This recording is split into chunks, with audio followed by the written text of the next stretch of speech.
Hey YouTube, Untamed here. So I just got home from work, and while I was at work today, Toyota, I guess Lexus, came here and swapped out this beautiful LX600 out for that Tundra, right? You guys know I only had that Tundra for about a week, and now I get to enjoy this brand new 2022 LX600 for a week. So let me start off by saying I have not looked at this. I don't even, for full transparency, I don't even know exactly what trim this is, which exact model the LX it is.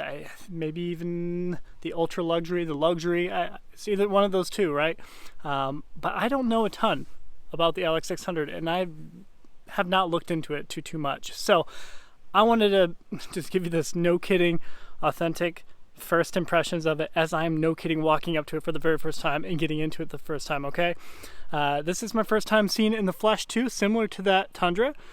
So this is very exciting for me, and I'm gonna fumble on my words for sure during this video for you guys, but I figured it was worth shooting. So right up front, these headlights are next level. I can't help but think of like Range Rover a little bit as I look at them. Just the amazing design cues within it.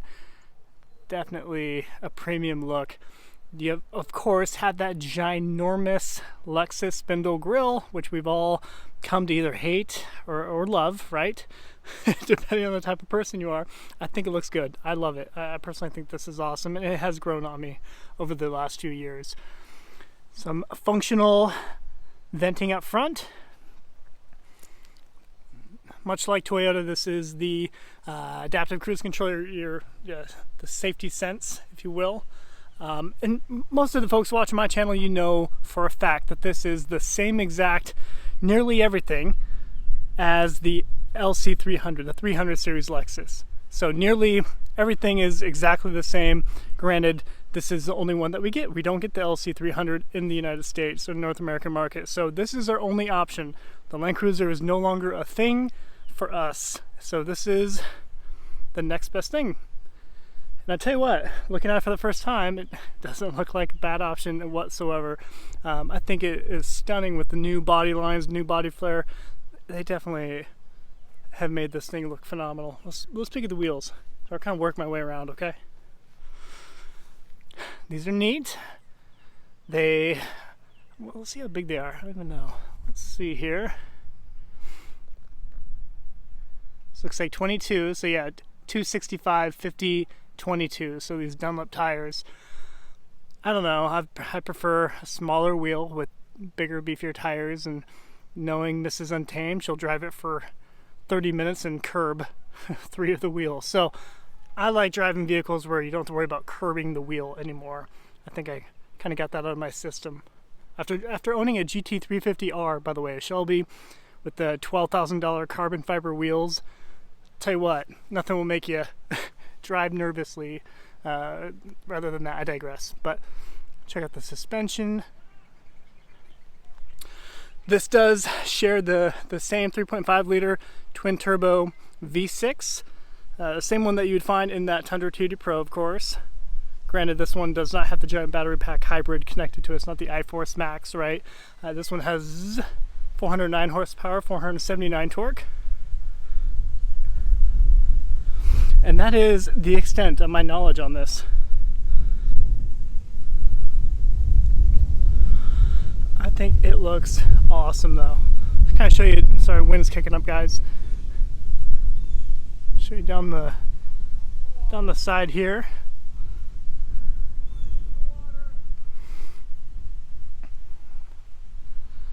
I think it looks outstanding. You guys tell me what you think.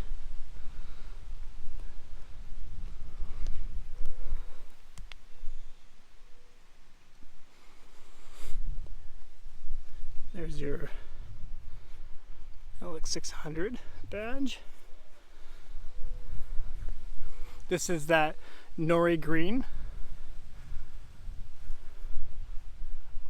which honestly, when I was really considering a GX460 for a minute there, the Blackline Special Edition, I was definitely aiming for this color. I wasn't neck deep in it, of course. I never did end up getting one, but when I was kind of poking around looking for one, this was the color that I for sure wanted if I did in fact pull the trigger on it.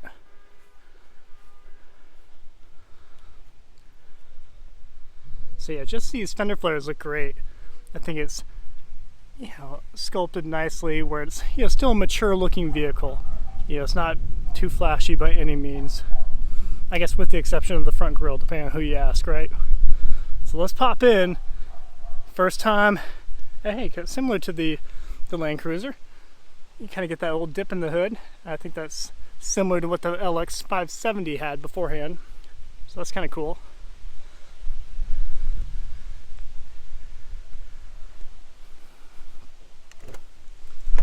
All right. First impression, very similar to the Land Cruiser, heavy door, very, very sturdy feeling. Love this. Sorry, I'm just kind of looking at it before I dive into all that. Let's look at this. That looks good. Nice metal handle, sturdy feel to it. Piano black. This thing can get fingerprints all up and down it, but if that's your biggest gripe in here, c'est la vie, huh? All right, let's look at it. I'm gonna bring the camera back a little bit. Wow.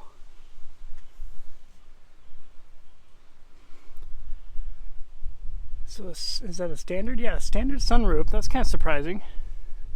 I just assumed it was going to be a pano, but I prefer a standard. Okay. This is premium. This is so nice. Wow.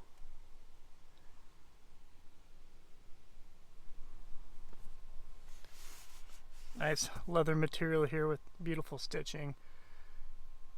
And the 2 cup holders over there. Black headliner, how about that? Which I'd expect it. I mean, I think these start at, I think the high 80s, right? $88,000, $89,000 is what they start at. And that's for the standard LX600. Then you have the premium, the F Sport, the luxury, then ultra, excuse me, yeah. Than the ultra luxury. Let's shut the door here. Fire it up. Wow. Oh, there it is. How about that?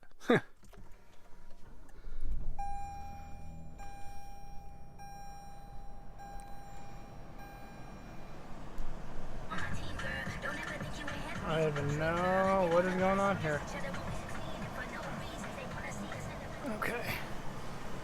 See, how do we turn down the fan speed? I'll turn it off anyway. Interesting. There's a lot going on here. There's a lot going on here. It looks nice. Let's see how interesting, little beep. Huh. Interesting. Sorry guys, I'm not throwing a lot of facts at you because I don't have any. I'm just checking this thing out.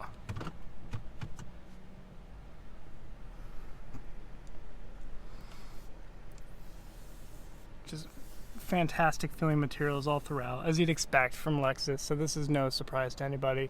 Imagine we have a head-up display. You see here. Hopefully you guys can see that. There's controls up here for the sunroof and lights.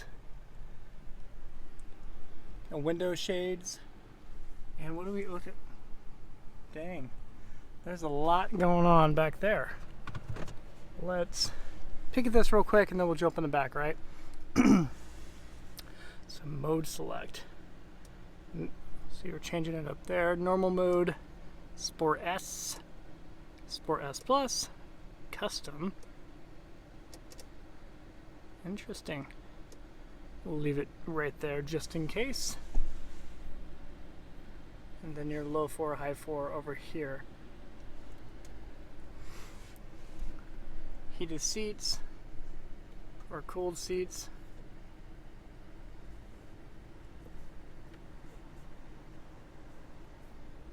And heated steering wheel right here. Tell you what, it is extremely comfortable. These seats, they are plush. Okay, let's pick in here, then we'll hop in the back. Oh, how about that? Sorry, I'm such a rookie, guys. You got a cool box in here. That is sweet. Or cool, I should say. How about that? And you guys remember this used to be the case on the Land Cruiser too. I shouldn't say used to be the case, but you know, like the Heritage Edition does not have the cool box. It's just a normal compartment there. Yep, and this is the double side. Interesting. So you got the opening right here, as well as on this side right here too. What do we have here? Center diff lock, electronic parking brake. This stuff bothers me a little bit. I don't like that, but you'd expect it in this Lexus here. Ride height. Let's hit. Oh, whoa! Feel a little jolt in the vehicle here, but it looks like we are lowering. You can see the little green icon there on the right.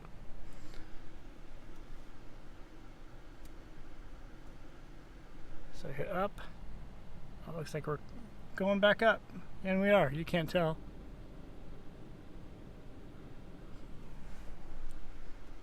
Pop it down. Interesting. Here is our key. Same key that you get from the Lexus GX460. A nice feeling key, nice metal finish on the sides. Kind of a cool design there.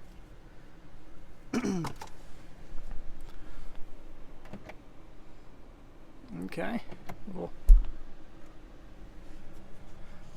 Nice leather stitching, nice stitching up top here. It really is a plush feeling vehicle. It's kind of cool. You got some real analog gauges over on the sides, but with, of course, the digital screen there in the middle for the gauge cluster primary. Okay, let's look in the back, because I think that is going to be perhaps the most interesting piece of this. Some running boards there.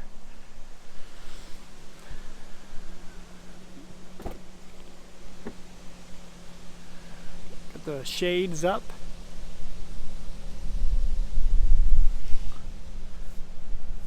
Wow, just the feel to this leather is phenomenal. I mean, being a Toyota guy and constantly being in the soft text leather, the faux plasticky leather, this truly is next level.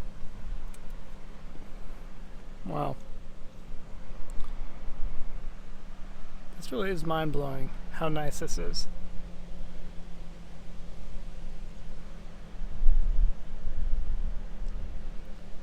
This is so nice. It's like I normally stay at the Super 8 and you guys are putting me up in the Marriott right now. This is funky fresh. I don't even... Let's see what we got here. Okay, you got your independent controls back here. This is cool. Awesome. Get your heated seats, cooled seats, relaxation. What is that? What do we got going on here? Okay. Let's go this one. Magerd. What do we have here? Full body refresh. Don't mind if I do. Let's see what happens. Alright. Yep, and now we are being massaged. What is going on in here? This is redonkulous. So, I tell you what, I mean, for being about that dad life, I can tell you right now that this is not going to be an ideal vehicle for myself and my family for the next probably 10 years, but I'd be lying if I said this just wasn't absolutely incredible.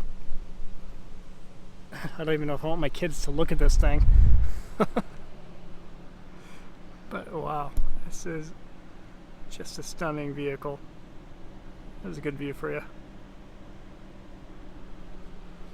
Yep, and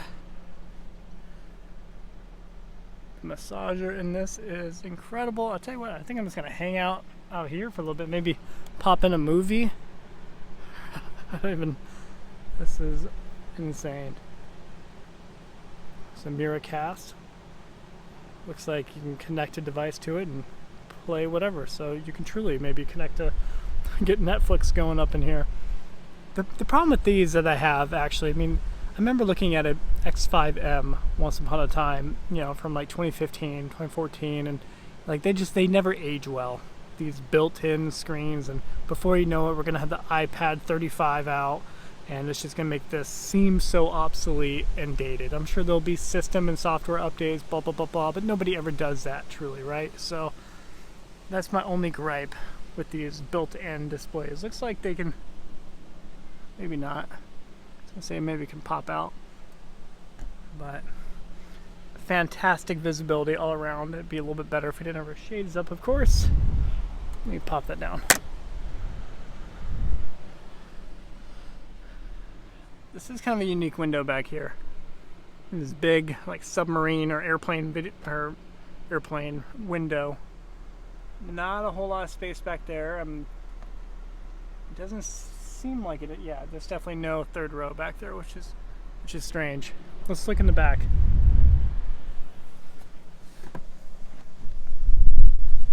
I imagine it doesn't say it anywhere on it, and some of you guys can beat me up in the comment section, I know, but I don't know exactly. I assume it's the ultra luxury. That's just what I'm assuming based off of what I just experienced back there.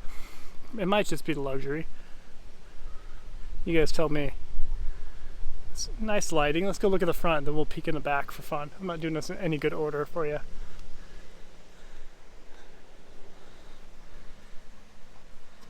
Wow. Yeah, tell me what you think of this, guys. So we are now in the low setting. If you remember, I hit the low button last. So we're low riding right now, which is pretty neat. It's pretty neat that that's an option. My Toyota brain just tells me that's one more thing that could break, but it is a Lexus, right? So I mean, less likely to break anyway. Oh, sweet ride. Okay, let's look at the back. Then we'll wrap this video up, guys. I've gotten in a bad habit of doing long videos for you. So let's hit the button.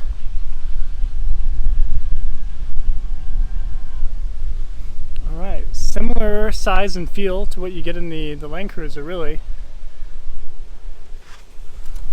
What do we got here? Nice little up and over there.